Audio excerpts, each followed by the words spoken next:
right, everyone. Welcome to One Nation, a Sports Soccer Magazine Extra. I'm your host, Kirk DeMars, and thanks for joining us tonight. We're going to have a really cool program. We've got Gabriel Branson from the Linn Wildcats. He's on the program tonight, and we're going to talk a lot about his article. We're going to talk about some other things as well as some challenges that he's faced. So you're gonna enjoy this article. This interview. A very nice young man. Speaking of his article, let's just go ahead and pull it up here real quick. It was in the July-August issue of Sports Soccer Magazine, and that's a pretty intimidating picture right there. So uh, we enjoyed going out there doing his photo shoots and enjoyed getting to know him a little bit. And so excited for you to get to know him tonight. So without any further ado, let's go ahead and bring Gabriel on right now. Hey, Gabriel, how you Hello. doing? How you doing? Good, good. I'm doing great. Um, Sorry if you hear the dogs. Have her right next to me. Standard poodle. That's okay. That's okay. We can even you can even give a look at the dog real quick if you want people to see it. Yeah. All right. Star of the program, right there you go. Oh yeah, That's absolutely. right. I'm just Yeah. secondary. Yeah. Absolutely. Hey, in your article, you talked about the inspiration to play football came from your parents. Why don't you tell us a little bit about that and the influence they had on you for getting involved? Yeah. So it was a very last minute thing for high school part. I played flag football when I was younger, and I really enjoyed it. I was up in Jefferson City. Um, but what happened is um, at the first day of school, I went to weightlifting class because I wanted to lift weights, and the coach there said, "Are you joining football?" I knew him before, but I said, "Sure. Where and when do I start?" I didn't know practices had been going on for 2 weeks at that point, so I popped in. I missed 1 to 2 games, and unfortunately, I had a first game curse where for some reason each year I couldn't play the first game for since sophomore to this year because the program is new. It's Uh-huh. 2 years old at this point, going on to 3 right now. Yeah. But yeah, my dad was a center. He taught me how to snap the ball and everything, Okay. and my mom just really nagged me to keep on going because we have some pretty big influential football people in the family. Yeah. Well, she might not agree with the word nagged. She might not agree. I don't know, but we'll leave that Yeah, up to yeah. her. So what are the things or the values that you picked up from your parents to make you who you are today? Well, from my dad, I definitely picked up the humor, the stage, all of that. He he's been an actor for who knows how long. Branson, Missouri, he did Shepherd of the Hills there.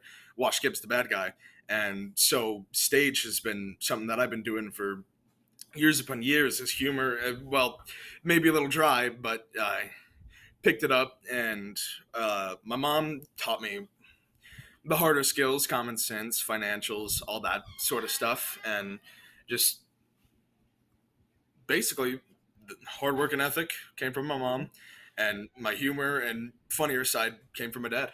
All right. Very cool. Uh, your mom said, "He's right. I did." So Yep. that's great. Uh, got John Johnson, the guy I play come with. All right. That's a friend from online thing I do. Yeah. Very cool. Um, All right. So talk about starting your football journey, and you mentioned a little bit about flag football, how you began. How did you begin developing that love for football? It started, yeah, with flag football. I think it was fourth or fifth grade. All I knew that I was really excited to play tackle because I wanted to tackle people. But I had to start off with flag. It was really fun. I actually scored some goals, something you won't see someone of my physique doing in regular tackle football anymore. But moved on. Uh, Missed it for a couple of years before finally went back into high school. And first position I played was nose guard. I was on defense. Unfortunately, we were completely swept that year But next year we came back with a huge win streak, 8-2, which Uh-huh. is still crazy for a program that's only been around for 2 years. Yeah. And I played center, stopped the ball, offense only. I really wanted to get into defense, but the breaks were nice. Yeah, absolutely. Um, we'll get into the position here in a little bit as far as some of the different responsibilities you had, techniques, Sure. all those types of things. But um, tell us a little bit now about some of the, well, let's go ahead and talk about the Lynn football program. Sure. Um, what was it when you first found out that they were going to have a football program? What kind of emotions did you have? What was going on with you? I was um I was happy. I was part of a group of people that have been asking for football to come to Lynn for years. I mean, there's plenty of places we could have had a field or had practice. One of the places down here, McGuire Park, it did Uh-huh. soccer, and if you have enough room for a soccer field, you have enough room to practice on a football field. That's right. And eventually, this new administrator came in and he created a bunch of different programs. One of them was esports, which we did really well, and we got to state our first year. It was awesome. And our football program came about a year after that, and we took place in the track field. So Hmm. once the track is done, football comes first. So we take all our pole vault equipment, we take our running equipment, and we take it down, and the entire field is clear, which is Uh-huh. good enough for the whole yardage that we needed. Uh-huh. We paint it, and yeah, we're able to play football. Awesome. It was really nice. A lot of people came together to fund it. It was amazing. I think people missed the football program back in the 70s and wanted it back. Yeah. We won't talk about the 70s. You were not alive then. I was. So, Nope, not even so close. that just that ages me a little bit. So we're just going to move on from that particular discussion right there. Sure. Um, so tell us a little bit about the early stages of the program and the successes that you guys have had. You talked about the second year going 8-2. Um, Yeah. just share a little bit about that.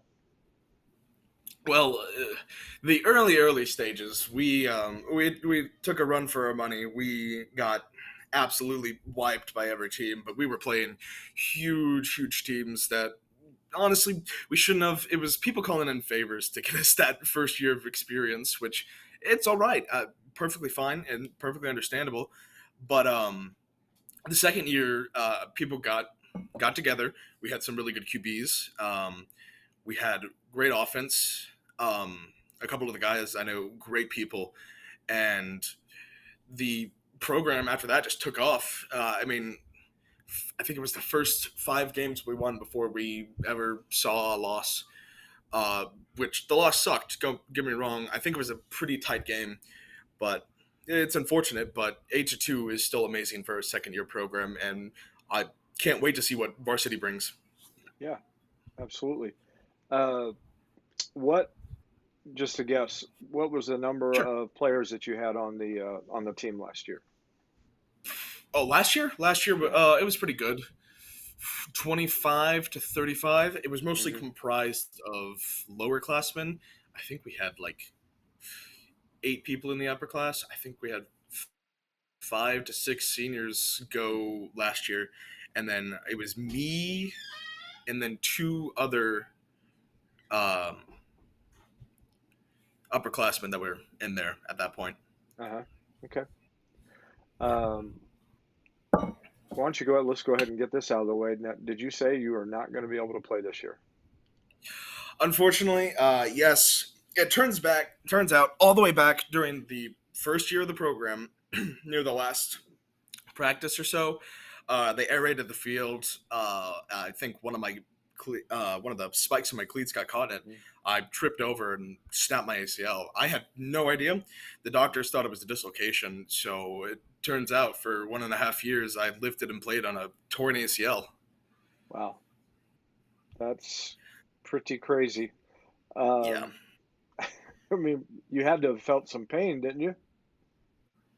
No, No, really? none at all. Actually, Oh, yeah, it was weird. Like it was this February. that we finally found out it was a torn ACL. Because the only thing that had been happening was my knee just gave out at random spots. Yeah, Like, it wasn't the worst thing that happened, but still, it was a bit concerning. So we got it checked out. We sure. waited until after the season to get the MRI done, and then once we got the MRI, we came in. I did some stupid lifting right before we got the notice in, and he just went in and middle mist, great doctor, and he came in and said, "Hey, your ACL's torn."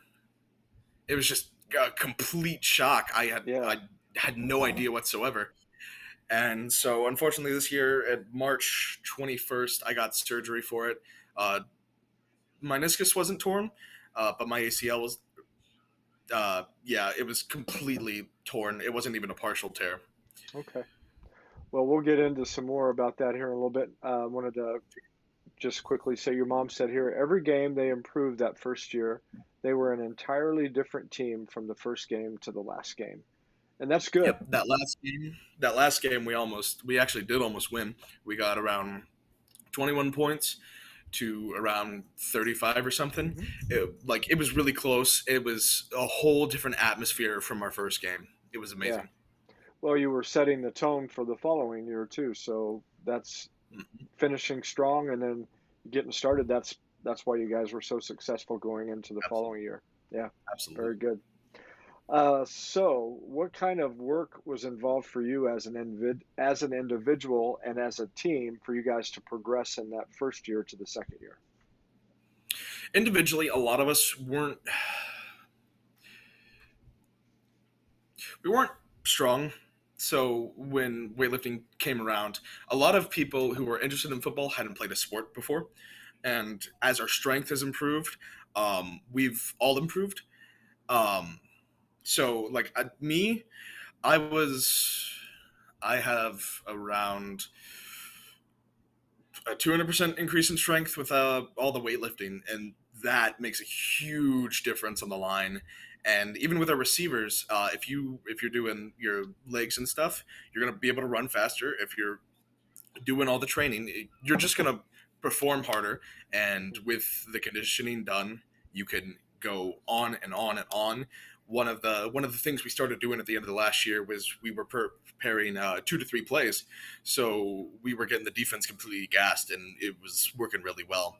Yeah, As a team, uh, a lot of it is really just overcoming the urge, I think, to hit your teammates, because team practice is very important. You yeah, want to make sure that you are contesting them, and we have offense and defense. We split it into two, and then the secondaries on offense or defense have to go on the opposite side. And yeah, unfortunately, they were a little just willing to be pushed out of the way, which it doesn't get a lot done. I mean, the receivers get their routes and everything a lot more down, but coming together um, as a team to make sure everyone as a team improves is a huge aspect. I right. think at the end of the year, a lot of people were getting a lot more competitive. There was a little bit of rivalries between a couple of the players, and so they were getting getting everything done. They were Yeah, hitting each other, making sure, getting their stances, just pop, pop, pop. yeah. Well, speaking about getting the stances and everything down, why don't we go ahead and talk a little bit about your Uncle Cody and how he played a significant role in your development? Absolutely, he has been a influential figure in football. I think he was an assistant coach for the Miami Dolphins, even. And after that, unfortunately, he's been, I don't want to say demoted, but he's gone. He went to Missouri S&T as the head coach there. Did a phenomenal job and everything. Give me 1 second, sorry. You were good.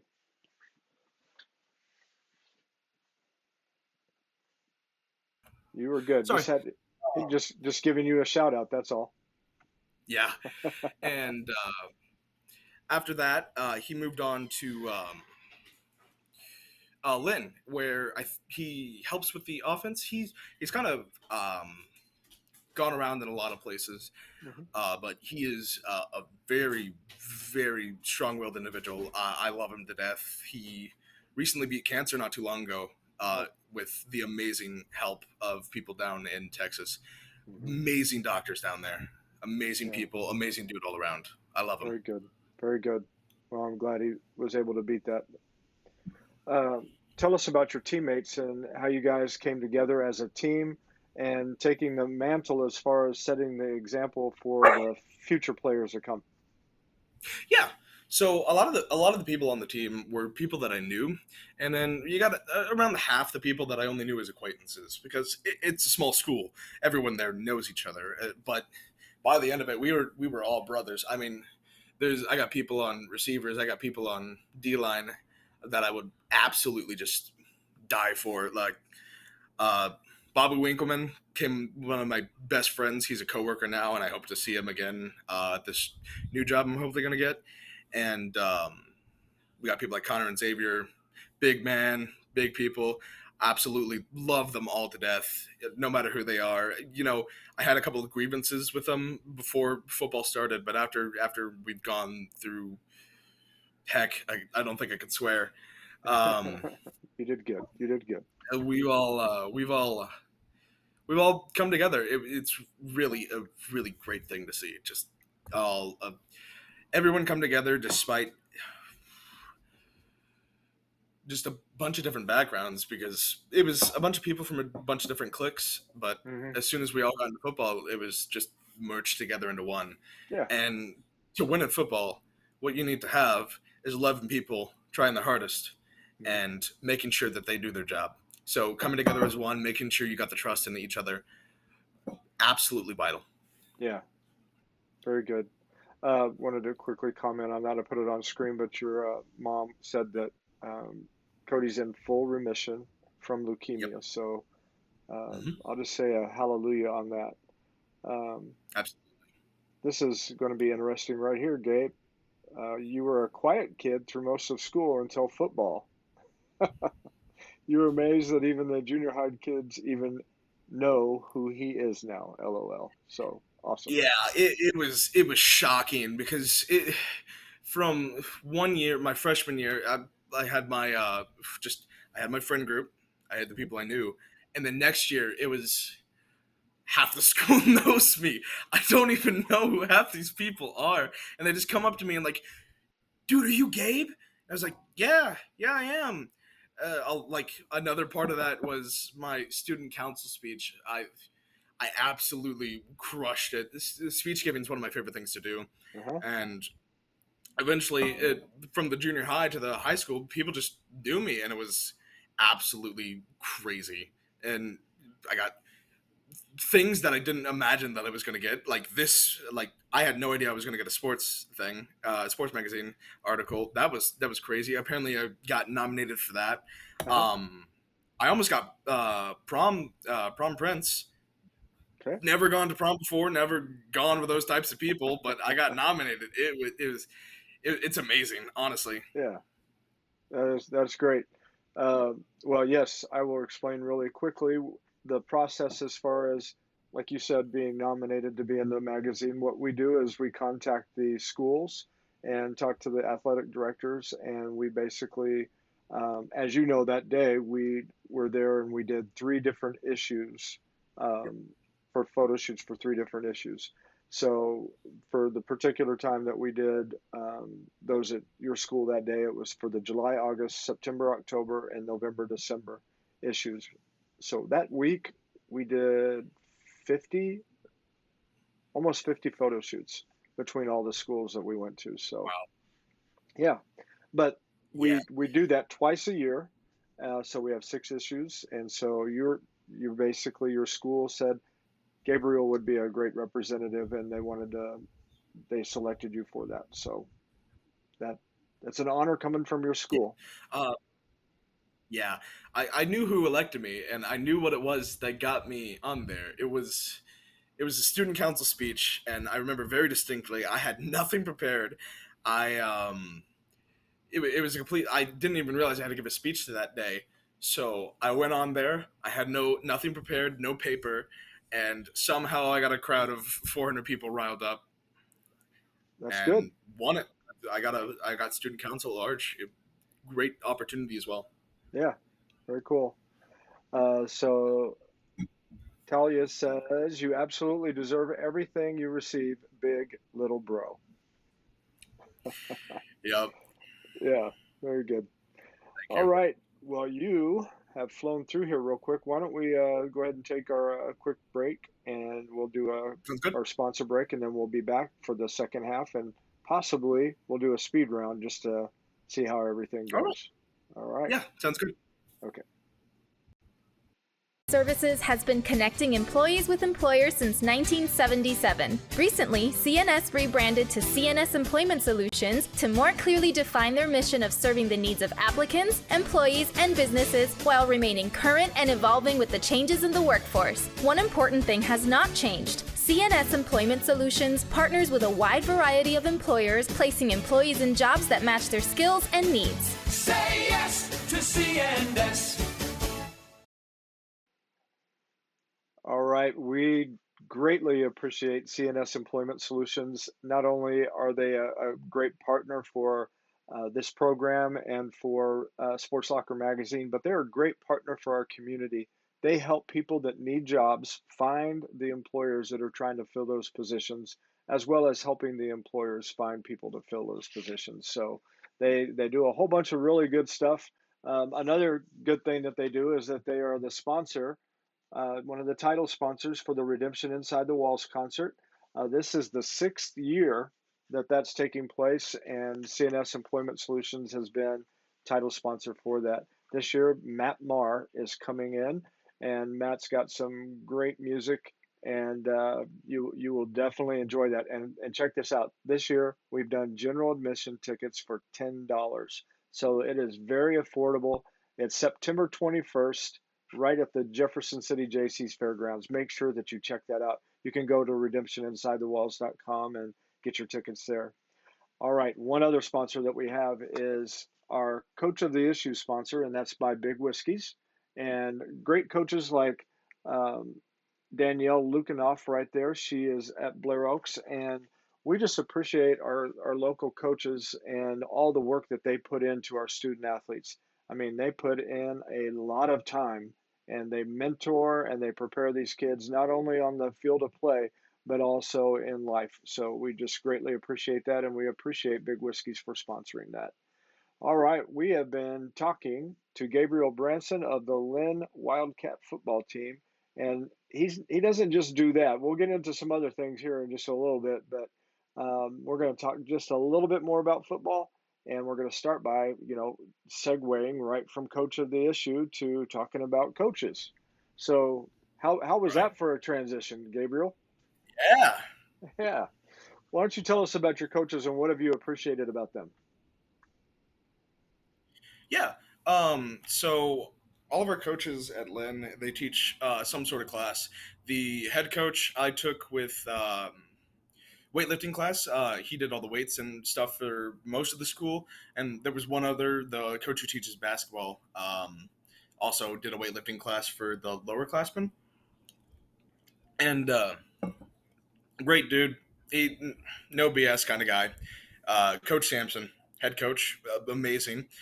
Then there's Estrada. He teaches health class, and he did O line and D line, and he's amazing. Very down to earth. You can talk to him for hours. And then my uncle Cody, we talked to him.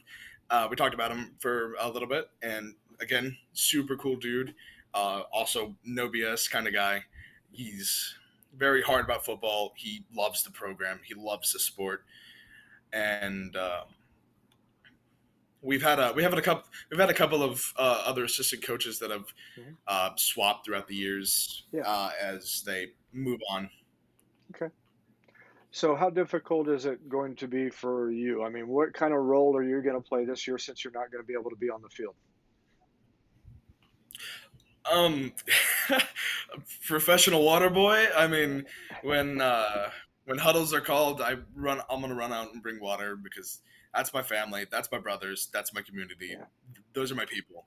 And so anything that they need, I'm going to make sure that they get. Yeah. I'll talk to them on the bus right there. Like, the only thing that's going to change this year is that, unfortunately, I'm not going to be playing. Yeah. Okay.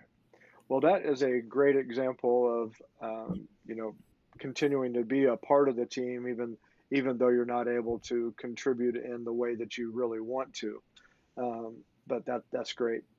Let's go ahead and ask you now about the position that you played as center, and talk Yeah. about the responsibilities that you had there and how that affected the flow of the game.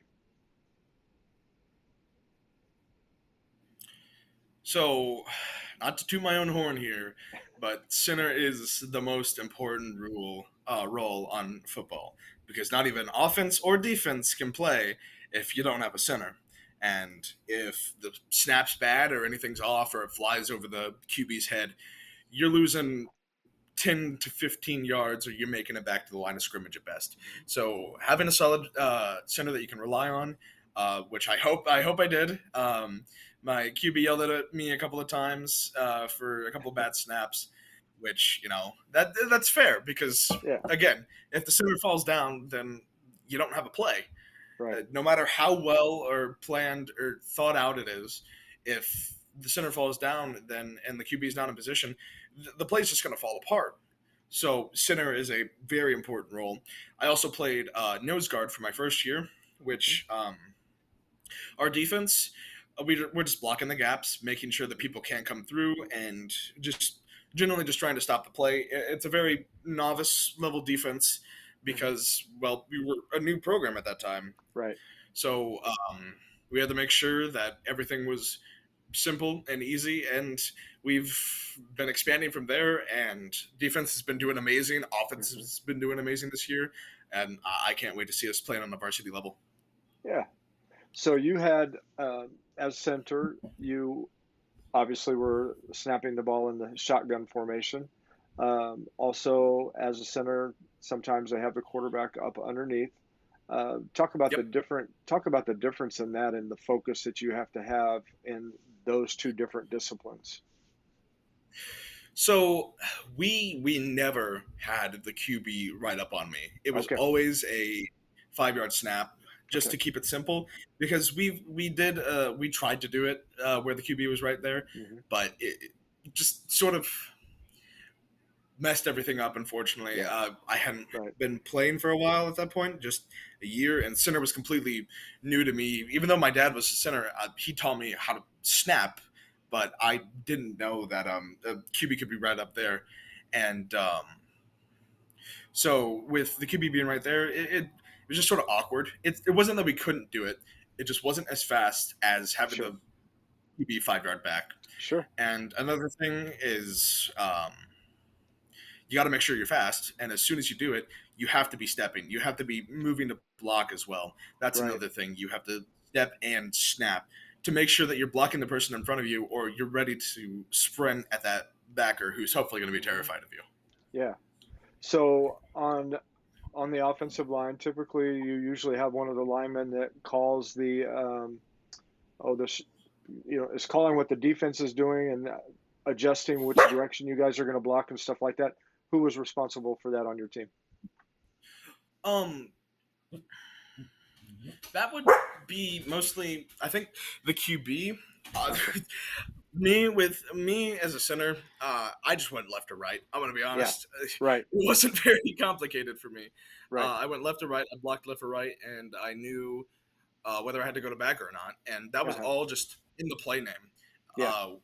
The it was actually, yeah. The coaches would see what defense they're holding up, and if they moved, it would be the receivers that moved, not really the line, Yeah. unless our block guy was changed, Sure. and if our block guy was changed, then yeah. But our block guy is dedicated in the play, and it's dedicated by a position. So if they move to a certain position, you're not blocking them; you're going to backer. Right. So it's all just in the play. It's all Sure. very dynamic, very fluid. Yeah. Made everything simple, so no one had to call out or anything. The only people that had to really move are receivers. Okay. Well, this comment here from your mom, I almost thought I was reading something from The Blind Side of the movie, and says Gabe in one of the games picked up two boys, one with each arm, and was running down the field with them to keep them from the quarterback. Yeah. Were you Yes. taking them to the bus like he did on The Blind Side? Were you taking them to the Oh, bus? absolutely. Take him. That's our favorite thing to say. Take him to the bus. Take him to the Yeah, house. I mean, some of these, unfortunately, some of these kids were a quarter of my size, so it's yeah, just whoop, and then just walk down. I mean, yeah. it's you just take him and move. That's awesome. Um, let's see. Now let's go ahead and talk about this here real quick, and then we'll talk about some other things that you do in school. But you've expressed a desire to attend Missouri S&T and join the ROTC program, and ultimately the Air Force. Tell us a little bit about that. Sure. So when I chose aerospace engineering, I was initially interested in spacecraft. Space is absolutely fascinating to me. I love it. I've studied not I mean, it quite literally is rocket science. So I looked into it. Some of my favorite people, Carl Sagan, Neil deGrasse Tyson. I watched their documentaries. And from then on, I was hooked. So I knew very early on that I was gonna go into aerospace. But then I didn't. I realized that aerospace could also be aircraft. So I started very quickly picking up an interest in that, and um, especially military aircraft, not smaller civilian aircraft, but I got very interested into uh, modern planes, stuff like the A-10, the new F-22, not new, that's been around for a while, F-35, and then F-21, which Lockheed Martin is producing for India for the Indian Air Force, and I decided, yeah, I want to do something with these. This is pinnacle of tech. If anyone saw this, they would think this is futuristic tech. So very on, I knew that I wanted to do that, and I started watching all these movies, Top Gun Maverick, but Yeah, a couple of other ones too, and I quickly became interested in uh, flying. So I picked up flight simulators and all that sort of thing. They're very novice to begin with, but eventually, as I moved on, the um, the harder ones became doable for me. hmm One of my favorite experiences was this jet simulator where I think you're in a 22 and you're against. I know you're against MiGs, old MiGs, and me and my mom did it, and I managed to do five down. So after that, I was like, I wanted to become a pilot. So I looked into it, and either I could become enlisted and then go through OTS and then go through pilot school, but that would be a bit slow. And since I'm already going to college and I'm going for an aircraft thing and I wouldn't have to change my degree, I was looking into ROTC. That doesn't guarantee you a spot as a pilot, but you got a lot better chance for it. sure. The only one that would like almost guarantee would be going to the Air Force Academy or the Air Force College and going there to Uh-huh. study piloting. Yeah, But I know something. I'm going to do either something with space or I'm going to do something with military aircraft. very good, very good. Um, we had, well, I had a young man that went through our youth group years ago, and he went into the Air Force and he worked on the stealth bomber, and so Me too. uh, that was quite amazing. So uh, B2s are fascinating. Less people have flown them. More people have gone to space that have flown B2s. I mean, don't get me like, it is such an expensive cost. It's yes, several $billions, and when the U.S. only allocates 800 billion to it, you gotta let only the best of the best fly that, yeah, and even then, it's very select missions that we yes, actually deploy bombers. Now it's been mostly delegated to F-35s hmm because it's a multi-role. It's a multi-role fighter. It can down jets and it can also hit ground targets. It very versatile, amazing aircraft. all My right. longest So tangent yet. no, that's good. Your mom's adding a little bit of information. You're enrolled and accepted to Missouri S&T. You start in January. They have a phenomenal program, and they're building satellites for NASA right now. So Yeah. thank you, Um, Ashley. I hope it's not confidential to say this, but they're building a satellite right now for the Artemis program, and what it's going to be used to do is any astronauts that have gotten stranded on the moon. They are going to use a Doppler system to find them, and that's a huge thing. And they just delegated to a college, which sounds insane, but S&T, it's proven reliable again and again. And the fact that I have it local here, only less than an hour drive, it's going to be amazing because I can go to an amazing aerospace school, and I can also see my family every weekend. Yeah, yeah, very good. So why don't you answer this question real quick that is on the screen? Can you see that all right? Yep. I am going through Jefferson City Flight School to get my PPL. There's a bit of things. When I was 2, I had seizures, so the FAA is a little weary on letting me pass through. But I just got to see a neurologist, get myself cleared, and should be fine from there on out. Okay. Let's see. And she also said with a full ride scholarship. So awesome. Very well. Yeah. Very well done. Oh, I wanted to tell you real quick. I know you were talking about like in space and everything along that line. Look up a video. It's called "How Great Is Our God" by Louis Giglio, and it goes through and shows these tremendous stars and just the size that they are compared to our sun. It's quite amazing. Yeah, there's some stars that where even if you go at the speed of light, it would take years upon years to circle them. They're giant stars. I think they're at the end of their life. They're burning. Uh, that's another thing. I'm doing nuclear engineering too, so the internals of stars aren't going to be a stranger to me. Right. At the end of a star's life, it's going to be burning and fusing mostly iron, and fusion produces a huge amount of energy, and that's what stars burn. Our sun right now is fusing hydrogen together into helium, and then it moves on, and at the end of the life cycle, you're going to be burning iron. And then once you're out of that, it's too heavy, it's not sustainable anymore. And if you're under a certain limit, I forget the name. If you're under a certain limit, you're just going to blow up. If you're at a perfect little interval, you're going to collapse into a neutron star. And then if you're at way huge, you'll become a black hole. You'll collapse under your own gravity.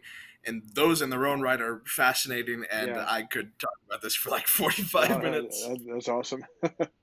It's quite amazing the universe that we live in. So let's see.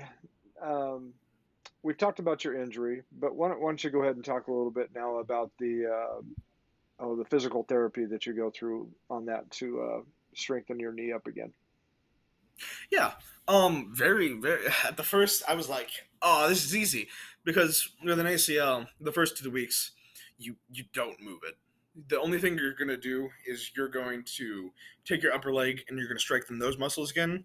You're gonna strengthen your calf again. And when I say strengthen, the only thing you're doing is stretches. So for the first 2 weeks, I was like, "Hey, this isn't too bad."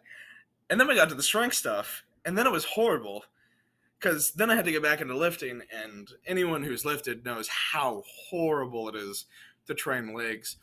But it went well. I did my stuff, and everything is progressing super well. Um, but either way, uh, as crazy as it was for me to be performing for 1.5 years, 1.5 years without one, I can't exactly recover from one just as fast as I Right. decided I was going to walk on it. All right. Like you said, people that are helping you do that, they do an amazing job, and it's sometimes just hard. It's hard to hold back sometimes, isn't it? Yeah, no, I 100% understand it because I right right before I was just lifting on it freely, and it's crazy weights because I'm a big guy. I have to put crazy weights on to train squats and deadlifts, and yeah, they probably didn't. I'm probably gonna feel it when I'm 35, but I gotta enjoy it right now while I can. Exactly. exactly.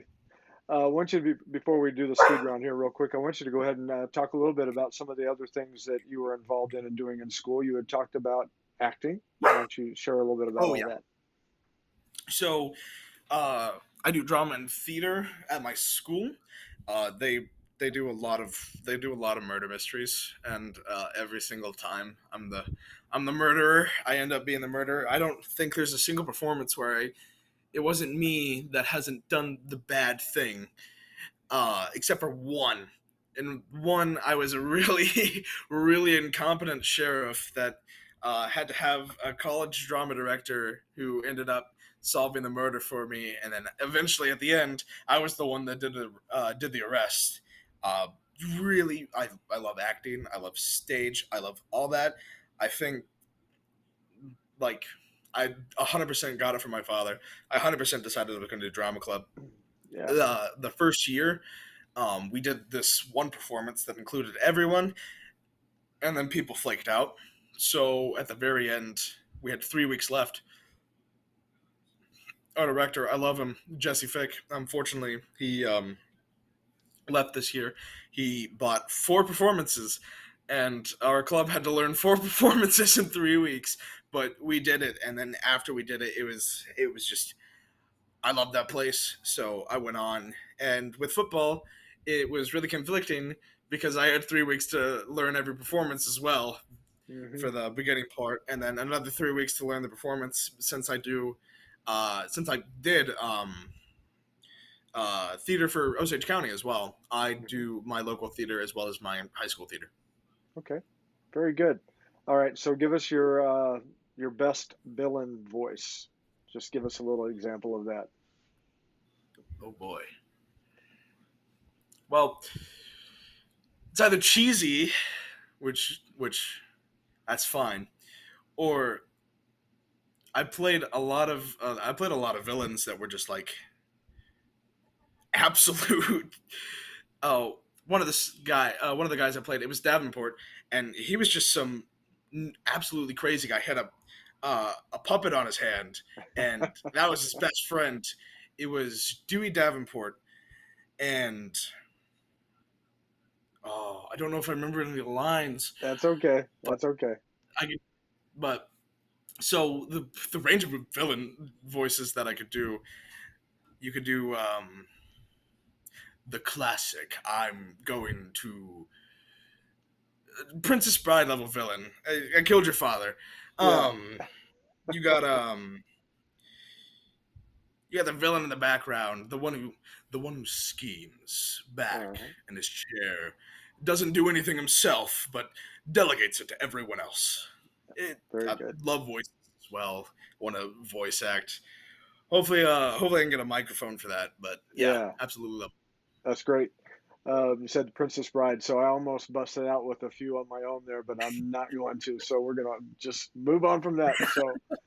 Um, one other thing I had, you're talking about your dad. One other thing I got to add is that, last I saw him, he's got a pretty cool haircut. You know what I'm saying? Oh, just the best, just the best. Oh, Keep the your way he hair while you styles, can. Keep your hair while you can, amazing. Gabe. Oh no, if I'm anything like him, I'm losing it this year. I All mean, right. Very good. All right. Well, hey, you've done a great job. Let's do a quick little speed round. Just ask some fun questions. We've had great audience participation and appreciate you guys chiming in. Let's just ask you a few questions. So, after a game or a practice, or let's even say right now after theater, what is your favorite go-to snack or food? chocolate milk, Chocolate chocolate milk. milk. Okay. After every practice, I would go to the gas station that's just right down the road from the field. I buy chocolate milk, and then I make a horrible mistake, and then I buy hot chips as well. So Okay. my stomach was doing amazing after practices, I bet it especially was. after conditioning. Uh huh. I bet it was. So, how much Oh chocolate boy. milk would you drink at a sitting? One of those big things. Uh huh. That's Not a gallon, a but I half think a full gallon. pint. Yeah. Yeah. Yeah, That's kind of what I was or yeah, picturing. no, I drink a quart. A quart. I Okay. drink a quart of chocolate milk. All right. Um, what is the one place in the world you would like to travel to and why? Rothenburg ob der Tower. It's a place in Bavaria, Germany. I was supposed to go there for a choir trip that unfortunately I didn't get my passport in time. But it's this wonderful place in Germany. It was a free city in the Holy Roman Empire, and it has just this huge culture surrounding it. One of the village leaders of it, back during pre-antiquity, um, to keep the town he had a drinking competition, and that's celebrated in a clock tower that they have. And right after we were supposed to perform right after that plays, and Hmm. it was a huge miss opportunity, unfortunately. But I would Okay. really love to travel there. Yeah. Well, I hope you get to do that. What would you say when you were on the football field? What would be the superhero that you would most resemble out on the football field? It can be Marvel, it can be DC, it can be any of those. Probably the Hulk. I mean, Okay. I 100% terrified some guys just running through the field straight at them full speed. Yeah. I mean, a 6 foot, 300 pound dude sprinting full speed at you, it's gonna be terrified. I mean, Yeah. You can but either probably the you yeah, you can either get out of the way or you can be carried down the football field toward the bus, right? Yeah, exactly. Just send them all the way back to the bus. Yes, absolutely. We've got an agreement here. Hulk! Exclamation Hulk. point. All Definitely. right. Good. All right. Now this will be the last one, and I think it's probably one of the most important ones. What is the one chore that you just can't stand doing around the house? Dishes. Dishes. Okay.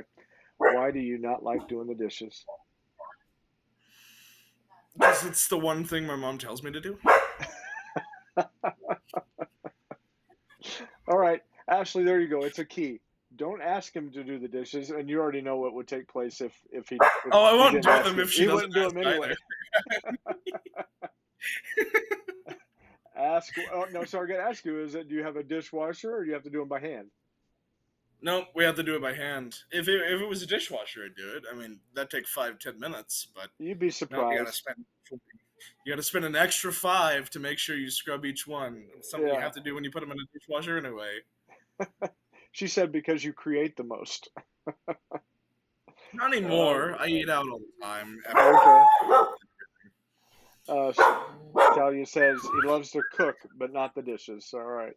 So yeah, you'd be surprised though. A lot of other people they say the same thing. A lot of other interviews that we have on here, they say dishes, and they're complaining about dishwasher. I grew up where you had to wash them by hand too, so Yeah, I I have to get wash that. them by hand, whether they're my dad's or mom's. Yeah, Some of them used to. Dishwashers are just slow. I don't get the yeah. point of them. You have Just to crank them rinse out. them off anyway. You have to scrub them anyway. Yeah, It's just taking extra time to do something that you could do in 5 minutes. But yeah. I still won't do them. Very good. Hey, Gabriel, you've done an outstanding job. I want to give you another opportunity to give a shout out to anybody, make a final comment, whatever you want to do. Yeah. I know my. I know my. I know my little big sister is watching.